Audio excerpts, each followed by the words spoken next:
We are live. We are counting it down. After tonight, 2 episodes left. Just 2 of the Loose Lug Nuts. The theme of tonight's show, no Bubba, no Zach, no problems. So as you noticed probably, there is only Aaron Simmons and I. Zach Brandvold is doing some stuff family related tonight. So we are going to hold down the fort, but we are going to bring the energy tonight.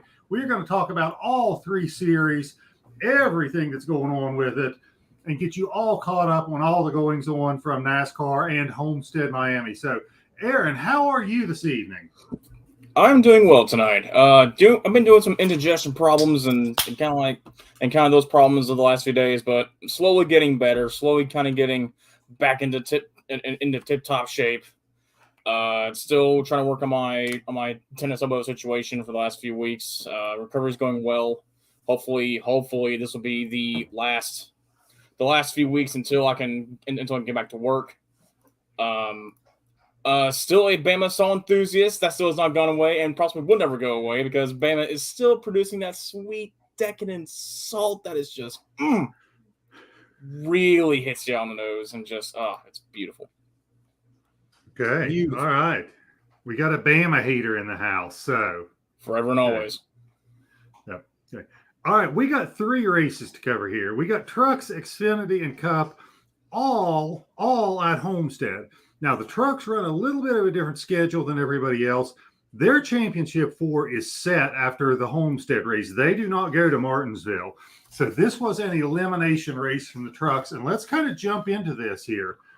Ty Majeski comes out and wins his 2nd race of the season, which is also his 2nd career win, which also means that he has now won 2 of the last 3 truck races. So this is a guy that is getting hot at the right time. Now, somebody who just, man, I don't know what it is, but it's just like October or late October, November is not his time of year. John Hunter Nemechek, probably the most successful truck driver over the last couple of seasons, hits the wall early on, suffers a flat right front tire, ruining his playoff chances. So he is out of here. If you will recall, last year, John Hunter Nemechek dominated his way through most of the season. Then I think had a tire or mechanical issue on like lap 2 at Phoenix and took himself out of championship contention. So the fall, not John Hunter Nemechek's favorite time of year. Other playoff drivers who had some stuff going on this weekend, Ben Rhodes. There has been a Ben Rhodes sighting. First time we have seen anything from Ben Rhodes since the middle of the summer. Okay, he wins stage 1. Somebody finally woke him up and said, hey, dude, playoff time. We need you to run. So Ben Rhodes had a great regular season, but I'm telling you, we haven't seen anything from him in the playoffs, but he has survived on his regular season point lead to get him to this far, and he wins stage 1. So Grant Enfinger, another guy who was in the playoffs, but kind of like in, but not really in. He was in a must-win situation. He hits the wall too. He's now out of contention.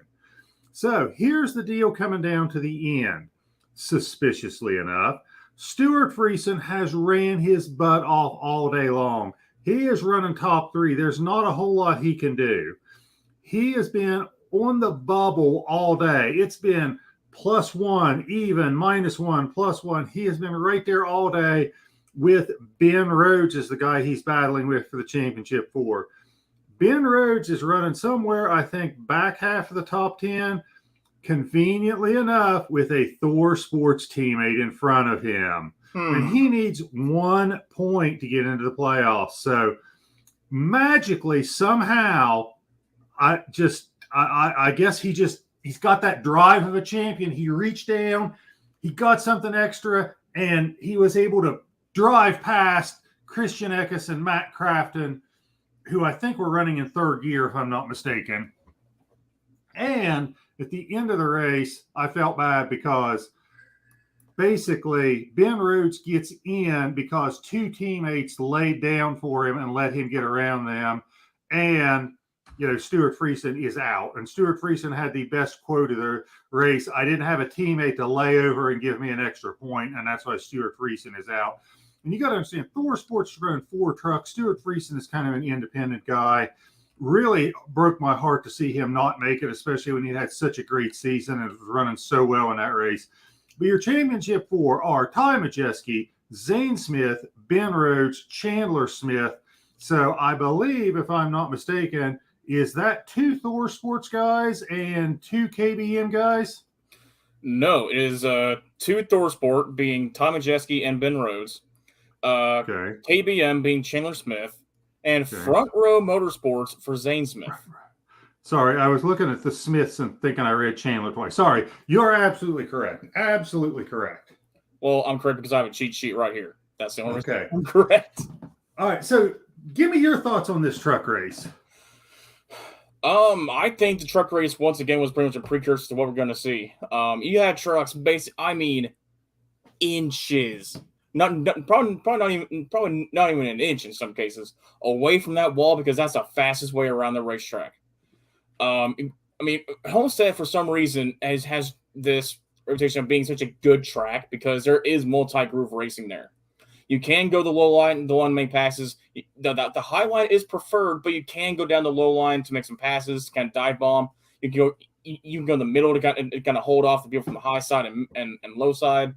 It's just a good overall, multi-groove track, and that's why people love it. And I want to see more of Homestead because it's such a good track.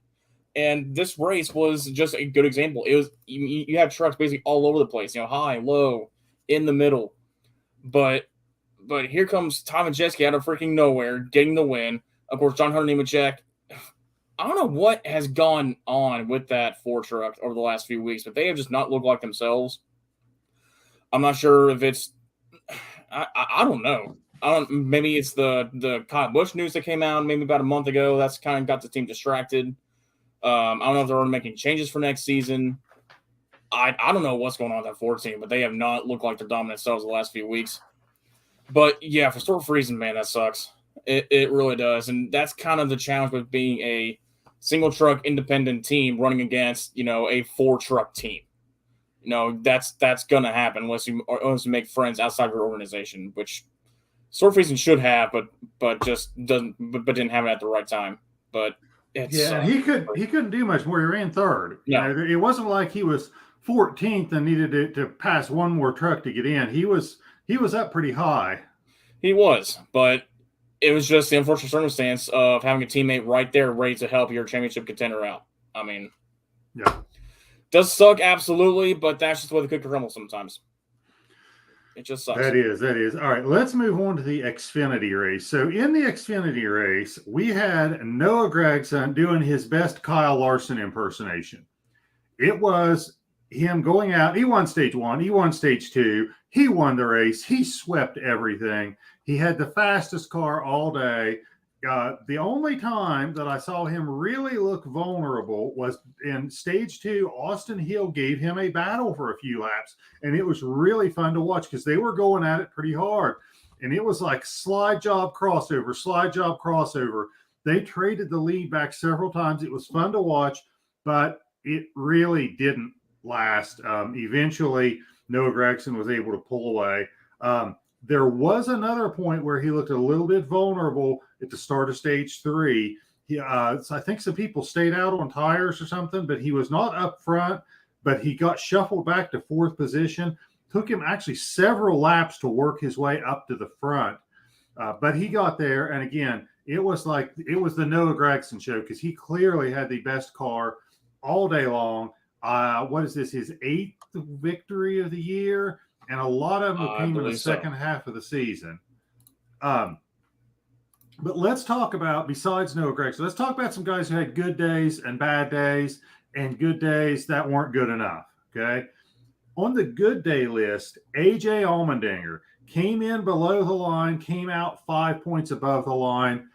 He had stage points in every stage, and I mean not just a couple of stage points. He was running up in the top 5 just about all day long. Did what he needed to do to put himself in a good position going into Martinsville. So good day for A.J. Allmendinger. Bad day, Brandon Jones. No stage points.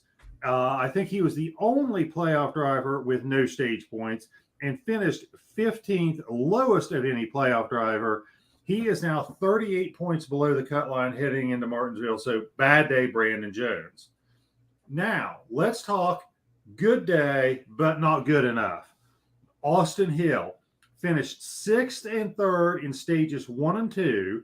Pretty good. Finished 9th in the race, not too shabby. But the guys ahead of him that he needed to be were Ty Gibbs and AJ Allmendinger. Both of them finished better than him in every category, except I think one stage he may have got ahead of Gibbs. So you had guys who had good days, guys who had bad days, and guys who had good days, but not good enough. Now, let me talk about this whole Austin Hill thing for a minute, okay? This is the kind of luck that Austin Hill has had, okay? I shouldn't say the luck he's had. This is how good he has been, but how much the regular season matters, okay? He has scored 29 points in the last 29 stage points in the last 2 races. Okay, the most you can get is 40 points. 10 points a stage, 2 stages, 2 races. He scored 29 stage points in the last 2 races, 2 top 10 finishes, and these are 2 races in the same round, 2 races in a 3-race round. Despite that, he still leaves Homestead 7 points below the cut line. So you talk about a guy who is getting hot, being consistent, doing well, but the regular season just got him behind the 8 ball. That is Austin Hill right now. So that is all I got to say about the Xfinity race. Aaron, what did you think? Yeah, pretty much just Noah Gragson just showing the field, I'm here to win the championship, and you guys will need to go through me to win it. I mean, dude just dominated the entire day, and it seems like very few cars could potentially kind of keep up with him. Austin Hill looked like one of them because he was kind of able to at least be side by side and actually stay ahead of Noah Gragson for a few parts of the race. But again, Gragson, he just had that thing glued to the track, and he was just able to just fly on by. I kind of want to give like an attaboy to Riley Hurst because he had a very bad few weeks. Came home 8th, so attaboy Riley Hurst. I'm giving you a tip of the hat there. Trevor Bayne with another great day. Was up there competitive. Could have had or been up there to challenge Gragson for the win, but he sped on pit road, and that took him out of contention. So that breaks my Knoxville heart. But yeah, again, Austin Hill, it's kind of the second story of the day. Just again, great car, amazing talent, but just seems like if he does everything that he needs to do, his competitors are just 1-2 steps ahead of him. And it is frustrating. But I think Austin Hill will get there. I think he does have the talent to at least kind of squeak his way in if Martinsville goes according to plan. Yeah. Up until what I've started to see out of Austin Hill late in the season, it seemed like this whole season was about Junior Motorsports versus Ty Gibbs with a little bit of AJ Allmendinger sprinkled in. And that was it. That's who you had in Xfinity. But Austin Hill has really just hung around. He's not made mistakes. He's done well. And now here we are. He's only 7 points out of it going into Martinsville. I do think all those guys ahead of him are going to be really strong at Martinsville. So he's got his work cut out for him. But hey, considering he was running trucks last year and he's an Xfinity Series rookie, 7 points out going into Martinsville is not a bad place to be. It really isn't. And he's just kind of proving himself as to why he should be here. Yeah, absolutely. Absolutely. A lot of drivers can't say that. Yep. All right, let's go on to the Cup race review. And here's the deal with the Cup, okay? There's Kyle Larson and there's everybody else, okay? That's just the way it was all day long. At one point in stage 1, he was out to an 8 or 9 second lead and basically never really was threatened or put in a bad position all day. Even when there was a restart and he got behind, he just kind of did his thing. He rode the high line. He got up along the wall. And everybody knows he's always been good at Homestead. He's really good at running the high line. I think a lot of that might come from his dirt background and running those sprint cars where he gets up there on that cushion and runs the high line. But Kyle Larson was just better than everybody else all day long. He won both stages. He won the race. The only big things that really happened that we got to talk about here, and we'll get into some of this more later, is Tyler Reddick has absolutely done fantastic things at Homestead. He won the Xfinity race there in 18 and 19 and has finished 4th and 2nd in 20 and 21. He looked like he might have something for Kyle Larson, but had some problems on pit road at the end of stage 1, restarts 13th and couldn't go anywhere. Just could not work his way through the field. That shocked me. Then he has another bad pit stop, falls back to 26th place, a lap down. Very disappointing. If there's one guy that I came out of Homestead that I said, man, I thought he would have a much better day, it's got to be Tyler Reddick, just based on his history there and how he started the race. Other big story, and probably the big story, is the incident with Kyle Larson and Martin Truex Jr. on pit road. They're coming down pit road, and I mean, they are nose to tail, okay? And as they're coming down there, you know, usually what you see is a guy will pull to the left without slowing down, then go into his pit stall. Not sure what happened, but I know Martin Truex was in front of Kyle Larson coming in, gets spun, winds up in his pit stall facing the wrong way. I think he restarted well outside the top 10. We're not really sure what happened. The guys on TV say they think he was going to miss his pit stall, that he was just too close to it and probably hit the brakes before he was before he was moving to the other lane. He said it was kind of hard to see. Nobody really knows. If you're a Martin Truex fan, you're going to say Kyle Larson turned him on pit road. If you're a Kyle Larson fan, you're going to say Truex missed his pit box and slammed on the brakes right in front of Kyle Larson. I'm not sure we really know what happened. It did look like he was going to have an awfully hard time getting into his pit lane based on where he was on pit road and how he hadn't slowed down, hadn't moved over. So, and that seemed to be the consensus of the guys up in the box. But that was the big story, if there was any controversy coming out of this.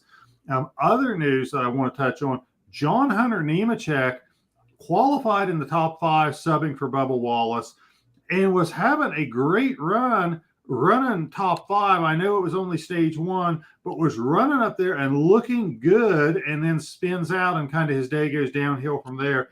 But I was impressed from what little I saw from John Hunter Nemechek with what he did in practice qualifying and the time he was out there before he spun.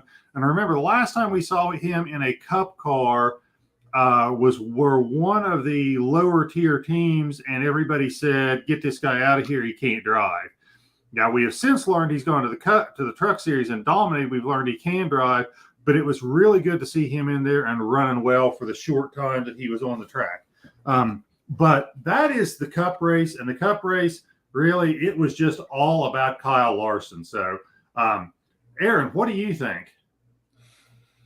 Yeah, I mean, we're kind of like 3 mostly uneventful races from Homestead, which is honestly kind of a refresher, because throughout this year we've had mechanical issues, we've had tire issues, we've had, drivers getting into other drivers and causing issues. And so kind of like a nice kind of quiet race at a great track is very refreshing, to be honest with you. But yeah, Kyle Larson kind of looks like his 2021 self, and just going out there and just dominating everybody. But there were 2 drivers that were going to be back into the Cup Series that we're going to need to take a look at for next year. One is going to be, I believe, Noah Gragson. Of course, Noah Gragson. He's going to be one to watch for next year. But then AJ Allmendinger returning for next year. They had one heck of a battle toward the end, where it was just crossovers, trying to get the run on the outside, trying to squeeze them on the outside, side drafting. It was just a fantastic battle between them that was such a great battle. And those 2, I think, are going to go at it next year. Oh, man, it's going to be fun. But, yeah, just, again, Larson just dominating as always. The Truex thing, yeah, I'll talk about it more in depth later on in the podcast, but that was just weird.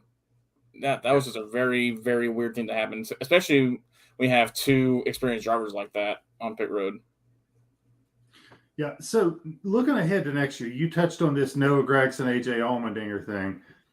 AJ Allmendinger probably won't be eligible for Rookie of the Year next year, will he? Because he's already ran Cup full time in his past. I'll be very surprised if he was up for Rookie of the Year again. But hey, I won't be complaining because I love Allmendinger. Yeah, so it's probably going to be a Gragson and Ty Gibbs battle for Rookie of the Year next year. So, but that's going off on a tangent. Let's keep moving along. Let's get us into racing news. This is normally Zach's segment. Do you want to take us through the news, Aaron? I will, but I do want to text talk of a few comments here. Mike Cora coming in a little late, but Bubba took out his kid, made him fall down the stairs. So I see Bubba's been very busy on his week off. We got Bundy coming in here. I'm not sure if he's still in here now, but thank you for the comment, man. Bubba did take Zach out as well. A lot of jokes for him. But Blade Fox coming here. Man, Blade, I miss racing with you, man. But yeah, man, I appreciate you coming out to the podcast and leaving a little comment, man. So appreciate all you guys coming out and supporting the podcast. But we will go on to the motorsports news. Whoa. Hold on there. You are going to overlook Mike Cora and the most obscure statistic I think I have ever seen in my life. I didn't even see this. Mike, where did you see this? Where did you come up with this? Where did you find the rise this? of Gru is the key to Allmendinger's success. Does that mean Allmendinger is a minion? I think he's Gru. A minion or Gru? I think he's Gru. As rise of Gru, rise of Allmendinger. We have never seen Gru and Allmendinger in the same room together. I'm just saying. That fact checks out. Thank you, Mike, for the. Okay, most obscure stat I have ever seen in my life. You get that award. I guess so. Well, folks, today I learned something. All right, moving on to the news. NASCAR details changes to the Next Gen car of 2023 from NASCAR. Apparently, they're going to tweak some of the more aerodynamic parts of the car, which has been criticized earlier in the year, especially at Martinsville, where they just could not pass because they didn't have the draft to work off of. Especially in some other areas where passing was going to be impossible for some of the races, which was very evident. And of course, they did not forget about the rear bumper side and how dangerous it is. And so they said they're going to make some tweaks on that. According to Brad Morgan, who's a NASCAR Cup Series managing director, they said that he said that they have been working on it since the beginning of the year, which indicates that they probably knew the car wasn't safe. But then again, I'm just speculating since there's no confirmation on anything. I'm just throwing it out there. They probably knew one safe, but decided to race anyway. But then again, that's just me.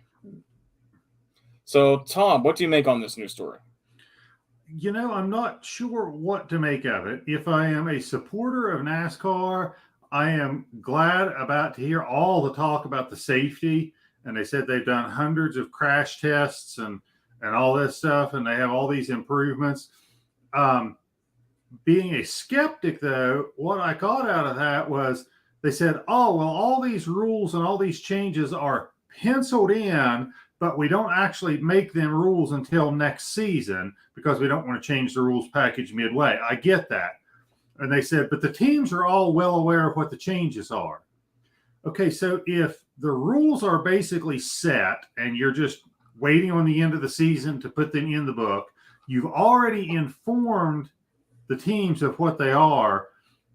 Why are the fans kept in the dark? Why not just announce whatever these safety changes are? Because that's the thing I am most concerned about, is the safety aspect of this and what they're going to do to improve it. And the fact that he didn't come out and say, you know, we're doing this change to the rear of the car, we're changing the back of the headrest for the driver, we're doing whatever, that he didn't come out with concrete things to say, this is what we're doing to make it safer, has me a little bit concerned, but we'll see. We will see, and especially the rear, especially the rear bumper part. I mean, to me, that should be the thing that takes top priority over the aerodynamics, over the headrest, everything like that, because that seems to be the area of most concern. But yeah, hopefully they will find a way to fix that, because drivers should not be worrying about whether they're going to smack back into a wall and be able to race next week, because they're trying to take care of their brain. But but at least they're like saying that things are going to change for next year. At least they're going to say that. So high bar there. Moving on. Petty GMS hires Luke Lambert as number 42 crew chief for Grexon in 2023. If you did not already know, Luke Lambert is already the crew chief for Grexon in the Xfinity series, and as we just touched on, that's going pretty well for him. And so I would fully expect the 42 to kind of be at least somewhat more competitive next year, but we will see. Tom, what do you make of this news? This has got to be the easiest decision in the history of all decisions ever made in the course of the world. The guy's won 8 races in the Xfinity series with this guy as a crew chief. Why wouldn't you bring his crew chief with him when you bring him up to the Cup level? Clearly, things weren't working out for Spire Motorsports with Ty Dillon, so I'm anxious to see what Noah Gragson can do. I'm not even sure who the crew chief of the 42 car is right now. I looked it up, and it might be Jeremy Donnelly, but I'm not sure. But at any rate, I got to believe this is a good move just based on what we have seen from the Xfinity series. So I'm going to give this 2 thumbs up, but also easiest decision ever. Yeah, why wouldn't you do it? I mean, obviously Noah and Luke Lambert have a great connection with each other. They get each other. And of course, Noah just blowing the pants off of everybody. So yeah, why not bring him along? You'd be dumb not to. So yeah, fully expect Noah Gragson to be absolutely competitive next year. Maybe if the 42 Petty doesn't absolutely ruin him first. Moving on to a spot that we have never talked about on this show, and possibly no one's ever heard of, because I never even heard of it. The 2023 NASCAR Euro Series schedule includes the first ever NASCAR ice race. Yes, you heard that right. Yes, I spelled it correctly. According to motorsport.com, the 2023 NASCAR Whelen Euro Series schedule features a mix of tradition and innovation, including the sport's first ever race on ice. Ew, wow. Apparently, the 2023 season will kick off March 4th or 5th in Finland, in the breathtaking scenery of frozen lakes, where for the first time ever in NASCAR history, cars will race on the ice on the new NASCAR Arctic Ice Race. Tom, what do you make of this?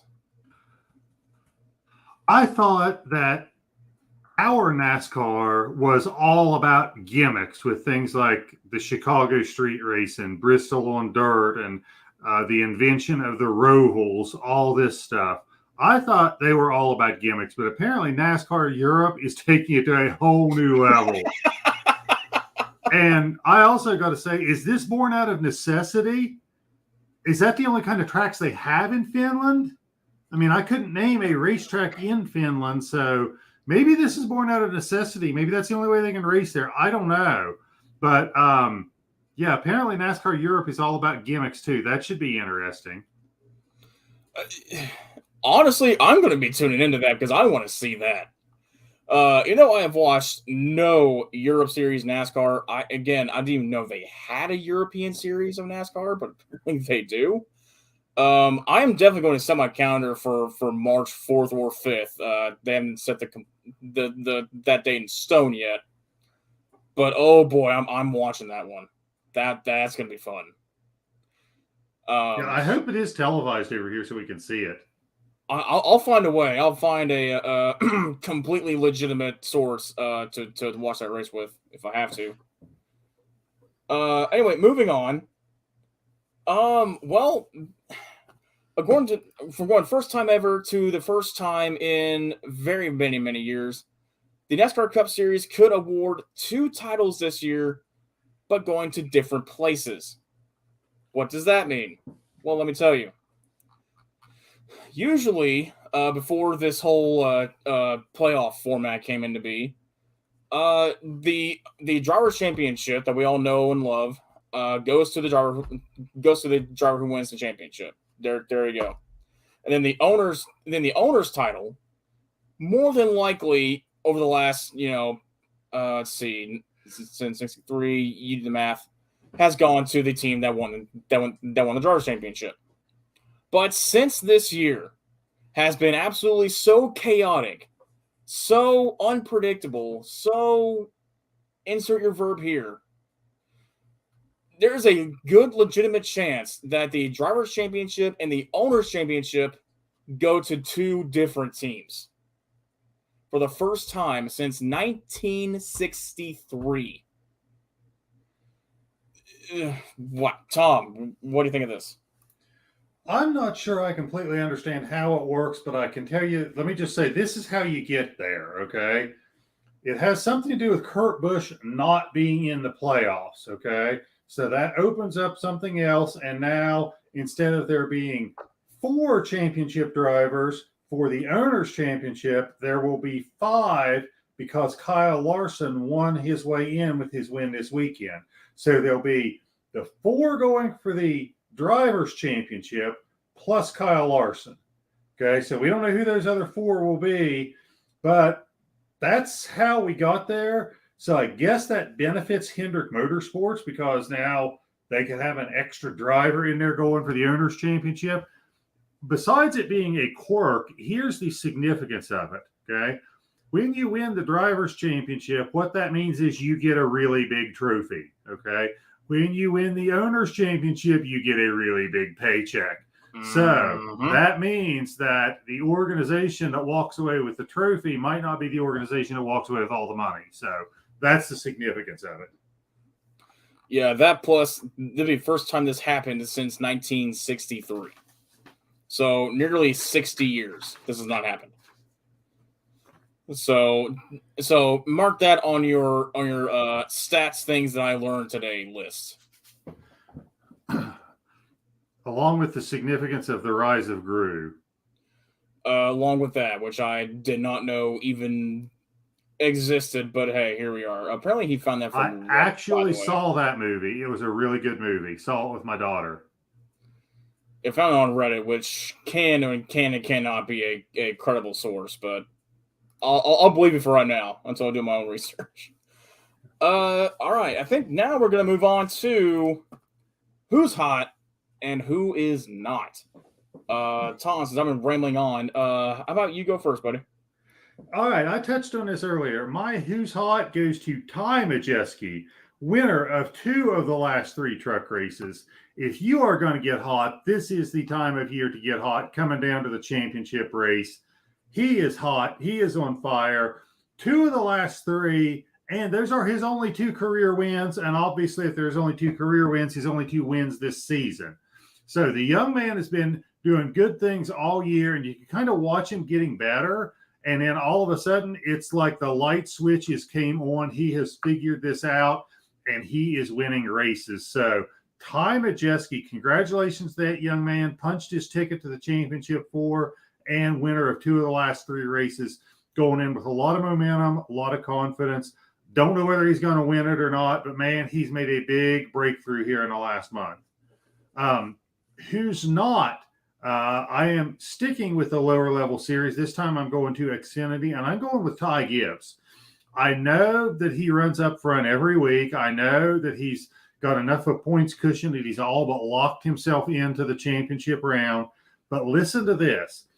Ty Gibbs has won 5 races this year. He won 3 of the first 7 races to start the season. He came out of the gate strong, looked like he was going to just dominate that series all year long, but he is now on a 10-race winless streak.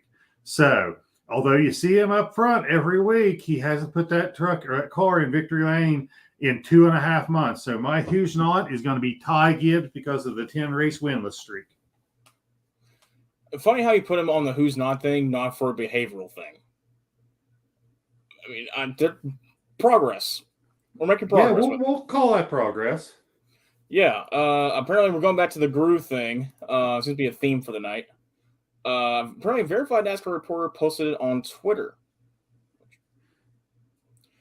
He must have a lot of or a lot of time on his hands. He's gonna do that. But anyway, for my who's hot and who's not this week, I gotta go with.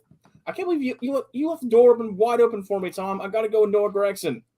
Dude is on fire right now, winning 6 of the last 12 races in the Xfinity Series. Dude, it looks like he is poised to just go ahead and take this championship by storm.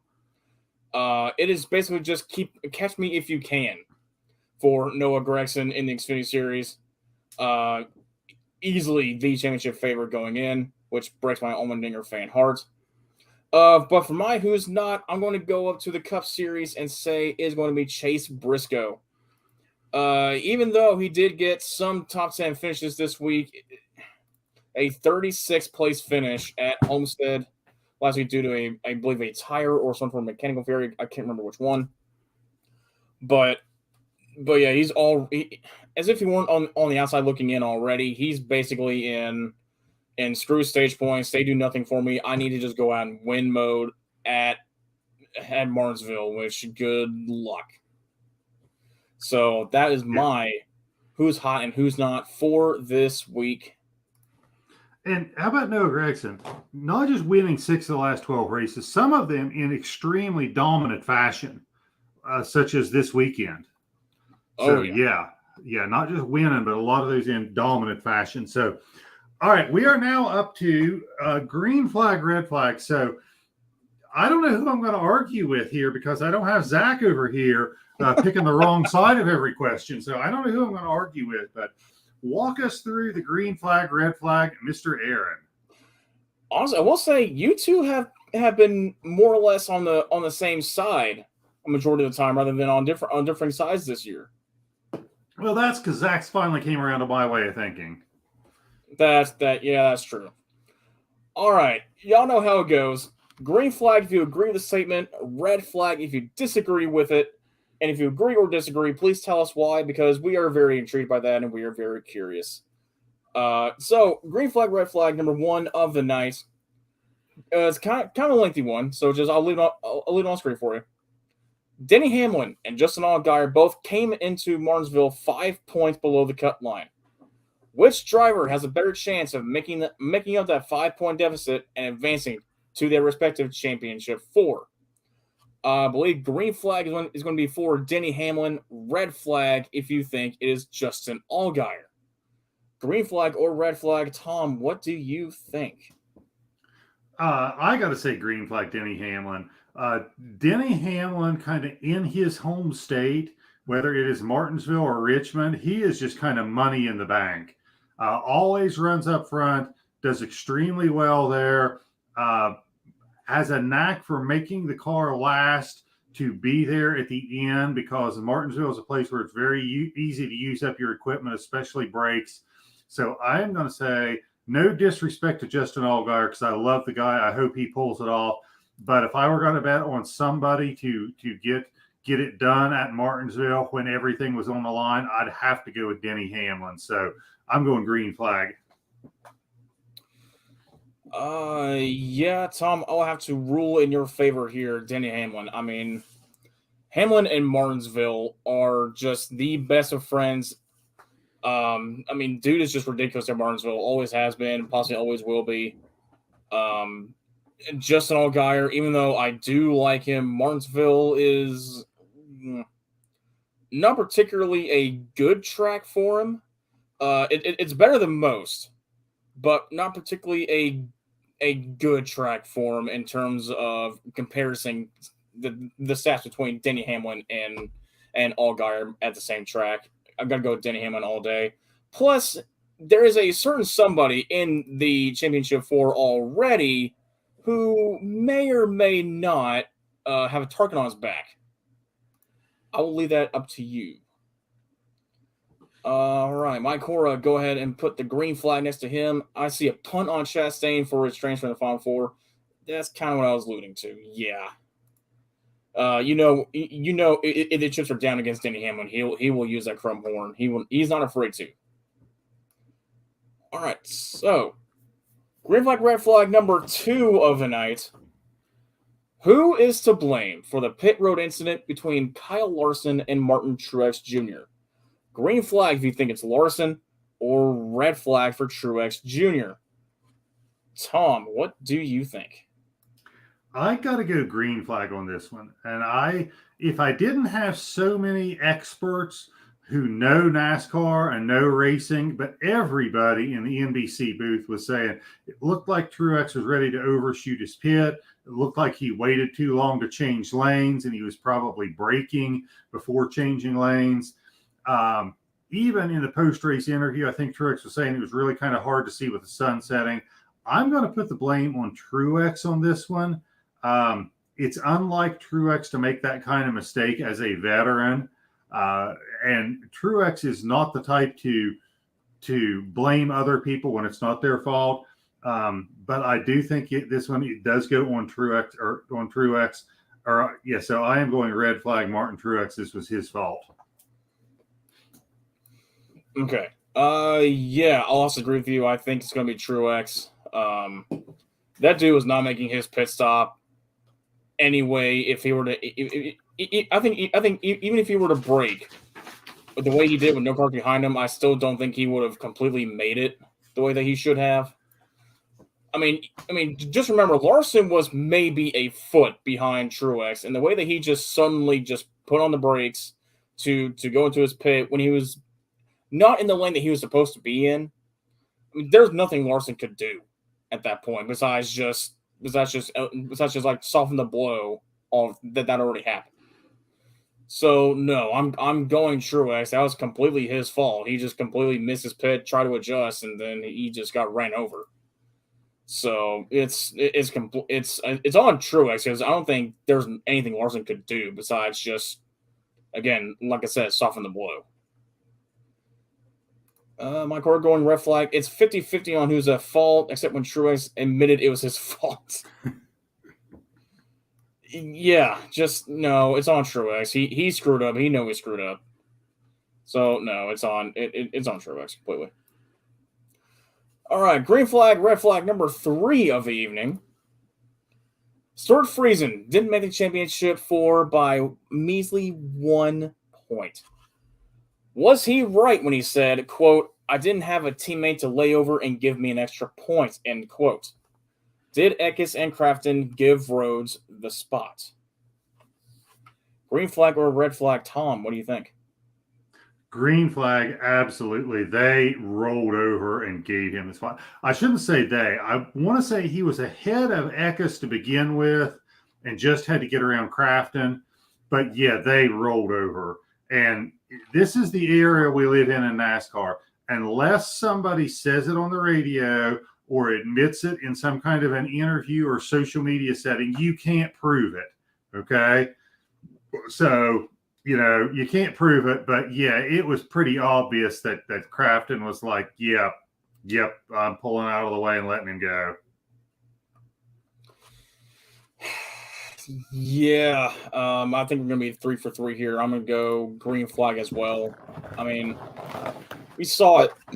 Excuse me. We saw it already at the start of Roval where Cole Custer basically just blocked an entire lane for Briscoe to get into the round of 8. I would have been hard pressed to see two Thornton Motorsports going at each other while Friesen was still trying to point his way into the championship 4. Especially when one of them has basically nothing to lose at this point. So no, yeah. But again, like I said early on, that's kind of the way it crumbles when you're a single car team facing against a powerhouse like Thor Motorsports. Unfortunately, that's. But you know what? These guys could help out their own cause, okay? They could make it look a little better, okay? Matt Crafton could key the radio and said, "Man, this thing's tight. It's driving like a dump truck." Yeah. Or I think I got a tire going down, or it's picked up a vibration, or he could say something that would make it look a little better. like it's hot in there, or his arm is itchy, or maybe got a flat tire or something like that? Yeah, something. Eh, yeah, well, I think unfortunately Clint Boyer tested those waters out, and it did not work out in his favor. But Well, then again, that's just me. hey, Adam Lauer's tuning in. Good to have you back, Adam. Adam, you're late. I'm just kidding, man. Hey, man. Welcome into the stream. Missed you, buddy. We got Mike saying green flag to the point NASCAR is now investigating what happened. Hold on, are they investigating it? Because I did not hear this. I didn't either, But yeah, Adam, missed you, buddy. I missed your last week, Aaron. Oh yeah, just go back on YouTube and just watch my reaction to that game. Oh man, I was happy. I was a happy son of a gun. Remember I was beating Bama in their stadium? Oh yeah, Bama losing is always a good time. But anyway, we're talking about NASCAR for right now. Green flag, red flag on number 4 of the night and the last one of the evening. Will we see the long-awaited payback from Denny Hamlin this weekend? Ignore the S there on paybacks. I was not paying attention. Green flag for yes, red flag for no. Tom, what do you think? Is this the Ross Chastain payback, or are we talking about somebody else now? Because Denny's been unhappy with more than one person. Yes. Okay. Yes. You know, he did kind of pay back Ross Chastain a few weeks ago, okay? And I think that kind of settled it because those two were around each other at Homestead, and Hamlin had a chance to say, no, this isn't over. I still owe you, and he didn't. So that tells me that I think it is over unless Hamlin needs it to get into the championship 4, or Chastain needs it to get into the championship 4. I think it is over until somebody has a reason for it to not be over, which could easily happen. So I am going to say. But Tom, wait. Before you do, remember William Byron in Texas. Oh, okay. So now we're expanding it to beyond Chastain. Oh yeah, I'm saying if it is anything close, I don't think he does a stage 1 or stage 2, but it gets down to the last 50 laps, and he needs to move Byron to close up that 5-point gap. It's happening. Yeah, so I'm going to say if the opportunity presents itself and it's needed, absolutely. So I'm going to say green flag. I'll also say green flag. I mean, as we saw last season, Denny Hamlin is not afraid to just go in and use the front bumper when he absolutely has to. Remember Bowman in his celebration. Yeah, I mean, even though Hamlin has never said that he has wrecked anybody to win, I think he may break that rule at Martinsville if he has to. I mean, it'd be very convenient if Byron's out front and Denny Hamlin is close enough to take him out for a win. You know, I mean, while he's there. He's still plenty pissed from Texas. Well, how sweet would that make it for Denny Hamlin if you win to get into the championship 4 and in the process you wreck William Byron? That would be like winning the lottery twice in the same day. I think it would be. Let's see. We got Adam Lauer saying red flag. We will not see it. Okay. I was also saying no, Byron is too fast. I mean, he did win the last time we were at Martinsville. But then again, no one could really pass it all. Literally, no one could pass. The only pass for the lead happened on a pit stop cycle. There were no on-track passes for the lead at Martinsville. Yeah. So I mean, they may have to use the chrome horns for this. I'm gonna go ahead and say watch Denny Hamlin this week. It's gonna be a fun time. But I think we're going to go ahead and move on to our picks for Martinsville. Tom, who do you have winning in Martinsville? All right. I have, in the tradition of more winners than we've ever seen before, I am going with Ryan Blaney as the winner at Martinsville. And here's the deal. The two drivers that have the best average finish over the last four Martinsville races are both Penske Fords, Joey Logano and Ryan Blaney. Joey Logano has gone 6th, 3rd, 10th, and 2nd. Blaney 11th, 4th, 2nd, and another 11th. So those are the two best average finishes. They seem to have this place figured out a little bit. Blaney ran 4th in the spring, so he did well when we had the new car there. Blaney has won one race pretty much every year, except last year was the year that he won 3. He's running out of time. I think Blaney gets it done and puts one in the win column for 2022 at Martinsville. My dark horse is going to be Ty Gibbs. He ran really well there in the Xfinity race. This suits his aggressive style. So I'm going to say Ty Gibbs is my dark horse for this one. Okay, honestly, very good picks. Very good picks. And right now, I think Blaney, even though he doesn't necessarily have to win to get in, he is very much on the verge of basically winning to get in, which has been very tough for him this season. For my picks, I'm going to go with Joey Logano to win. Logano, he's been very, very good at Martinsville, making an exception for the one time Kenseth basically pulled a Kenseth and took him out, which was very, very awesome. But besides that, he's been very consistent and borderline dominant at New Hampshire, Martinsville. I don't know where I'm at, but yeah, long story short, I'm picking Logano to win. For my dark horse, I'm going to go with Austin Cindric. For his one race there in the Cup Series, he has an 11th place finish there. Not too shabby for a tough little track like Martinsville, especially for a rookie in a brand new car. Not too shabby. So I'm going to go with Austin Cindric as my dark horse. Cool. Logano's got the best average finish, so he is definitely somebody to watch there. And I don't think it matters to him that he has won and locked his way in. I think he will drive as hard as anybody out there, and I think he'll use the chrome horn if he needs to, even though he's already locked into the championship 4. I think that's just Joey Logano's style. And Austin Cindric, that kind of sticks with the Penske theme, that this is kind of a track that Penske's done well at. So, yeah, I think those are good picks too.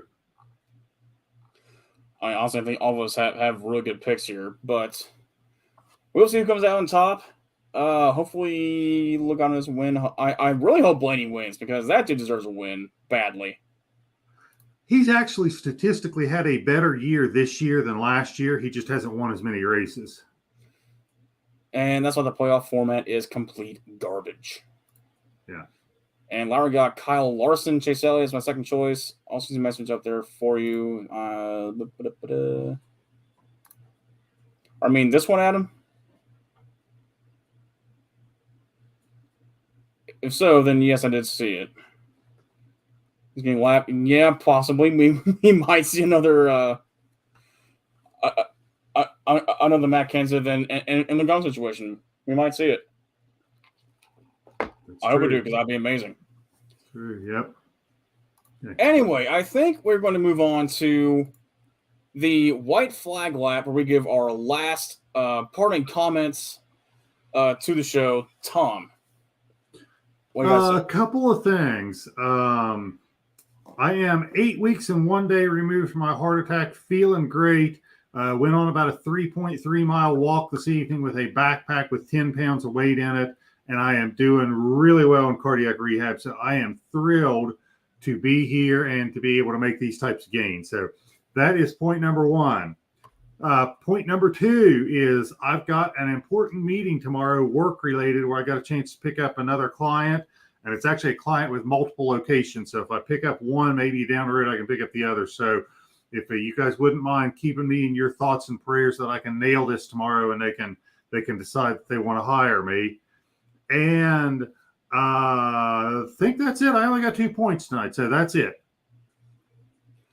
Well, good. Awesome, Tom. And I'm so glad you're making so much progress, man. That just brings so much joy to my heart. 8 weeks in 1 day, and here I am, sexier than ever. Hell yeah! You know you're already pretty sexy to begin with. I was gonna say the opposite. I was gonna say I didn't set the bar very high to begin with, so it didn't take much to be sexier than ever. Look, Tom, if anyone's setting the bar that low, it's gonna be me. But anyway, I guess my white flag comment is that it's just that Martinsville, I think, is going to be completely freaking insane. Hopefully, there'll be more passing this time. Hopefully, the teams have kind of had some more time to kind of figure out these cars and to hopefully not make Martinsville such a boring race like it was. I mean, Martinsville and boring races do not mix. I hated it. I don't want to watch it again. Please don't make it boring. Make it exciting for all the right reasons. Let's hope, because it was. I don't think I ever seen a race where there was no green flag passes for the lead. None. Just God, that was awful. I pray to the holiest of deities to never watch that sort of crap again. Yeah, they need to burn the video of that one from the spring so that it is never seen again. Well, remove it from the internet and burn all evidence that race ever existed. It's already on the internet, man. It can't be scrubbed away. That's a beauty and the downfall of the internet. Yep. But anyway, I think that will call it a day. Tom, wants to have anything else you want to bring up? Nope. Thank you guys for playing along. Remember, after this, only 2 episodes left, so please tune in.